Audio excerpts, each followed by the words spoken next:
అత్యాచార వ్యతిరేక పోరాట వేదిక ఆధ్వర్యంలో చర్చాగోష్ఠి కార్యక్రమం నిర్వహించారు. మహిళలపై చేస్తున్న దాడులు కలవరపెడుతున్నాయని పలువురు మహిళా వక్తలు తెలిపారు. హోంమంత్రికి కూడా దాడుల వివరాలు తెలియజేస్తున్నామని, ఆమె కూడా చర్యలు చేపడుతున్నామని హామీ ఇచ్చినట్లు చెప్పారు. సైబర్ క్రైమ్ నేరాలు అదుపు చేయాలని ఆమెకు విజ్ఞప్తి చేశామని అన్నారు. మాట్లాడారు. సోమవారం నుంచి జరిగే బడ్జెట్ సమావేశాల్లో మహిళలపై జరుగుతున్న దాడులపై కూడా చర్చించాలని కోరారు. పార్టీలకు అతీతంగా నాయకులు వ్యవహరించాలని కోరారు. డ్రగ్స్ కంట్రోల్ చేసే విషయంలో గంజాయి సాగు చేసే వారిని అదుపు చేయాలన్నారు. ప్రభుత్వాలు కఠిన నిర్ణయాలు తీసుకోవడానికి వెనుకడుగు వేయకూడదన్నారు. తప్పు చేసిన వారిని వదలొద్దని సూచించారు.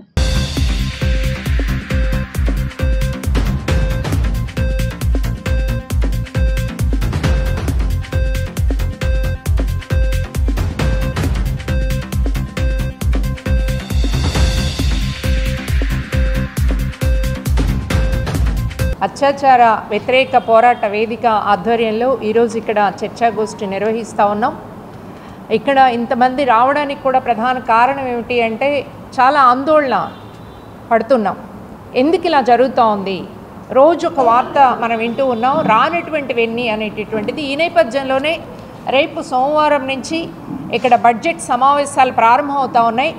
మేము మొన్న హోమ్ మినిస్టర్ గారిని కలిసినప్పుడు, అలాగే అంతకుముందు ఆమె విలేకరులతో మాట్లాడిన సందర్భాలు కానీ మనం విన్నట్లయితే, ఒకటి చాలా సత్వర చర్యలు తీసుకుంటామని చెప్పారు. 100 రోజుల్లో మత్తు మందులు అరికడతాము అనేది, అలాగే షాక్ ట్రీట్మెంట్ ఇస్తాము అని చెప్పేసి మేము అడుగుతుందంటే, ఇవేమి చేయాలన్నా బడ్జెట్ కేటాయింపులు ఉండాలా? హోమ్ మినిస్టర్ గారు చెప్పింది ఏమిటి అంటే, ఎక్కడా సీసీ కెమెరాలు పనిచేయడం లేదు.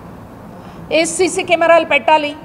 సైబర్ క్రైమ్స్, యూట్యూబ్లో ఇష్టం వచ్చినట్లు, టీవీ సీరియల్స్లో ఇష్టం వచ్చినట్లు ప్రసంగాలు సాగుతూ ఉంటాయి, వ్యాఖ్యానాలు నడుస్తూ ఉంటాయి, కథనాలు నడుస్తూ ఉంటాయి. ఎవరు కంప్లైంట్ ఇవ్వకుండానే సుమోటోగా కేసులు ఫైల్ చేయాల్సిన అవసరం ఉంది.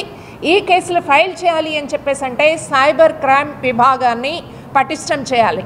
ఒక్క నైపుణ్యం ఉన్న ఎంప్లాయీ మా దగ్గర లేరు అని చెప్పేసి చెప్తా ఉన్నారు. అపాయింట్ చేసుకోండి. ఈరోజు నైపుణ్యం ఉన్న వాళ్ళకి కొరత లేదు, వాళ్ళని ఉపయోగించుకోవాల్సిన అవసరం అనేది ప్రభుత్వం.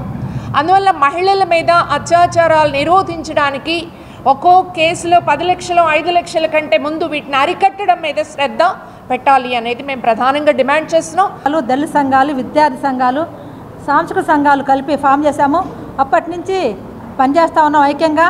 అయితే గత 40 రోజుల నుంచి మన ఆంధ్రప్రదేశ్లో దాదాపు 20 మంది మహిళలపై, బాలికలపై అత్యాచారాలు, వేధింపులు, హత్యలు జరిగినాయి. దీనికి ప్రభుత్వము, హోమ్ మినిస్టరు చాలా ఈజీగా నేను లాఠీ కర్ర పట్టుకొని తిరగాలా అని వ్యంగ్యంగా మాట్లాడడాన్ని మేము ఖండిస్తున్నాము. అదేవిధంగా మొన్న గేదె మీద లైంగికంగా మగపిల్లలు చేస్తే మత్తు పదార్థం తిని చేశారు. వాళ్ళు మత్తు తీసుకున్నారు, గంజాయి తీసుకున్నారు. అంటే ఎవరి చర్యలకు కారణం వాళ్ళే బాధ్యులు అనేది ఈరోజు గవర్నమెంట్ మాట్లాడడం చాలా దుర్మార్గము. మాతో ప్రతిపక్షంలో ఉన్నప్పుడు పనిచేసినటువంటి మన హోమ్ మినిస్టరు ఈరోజు నోరెత్తి క్వశ్చన్ చేయట్లేదు, మాట్లాడట్లేదు. ఏం మాట్లాడతారు ఆవిడ? 10 లక్షలు ఎక్స్గ్రేషన్ ఇచ్చాం కదా, చూస్తాము, మా కమిటీ చూస్తున్నాయి అని మాట్లాడడం చాలా దుర్మార్గము.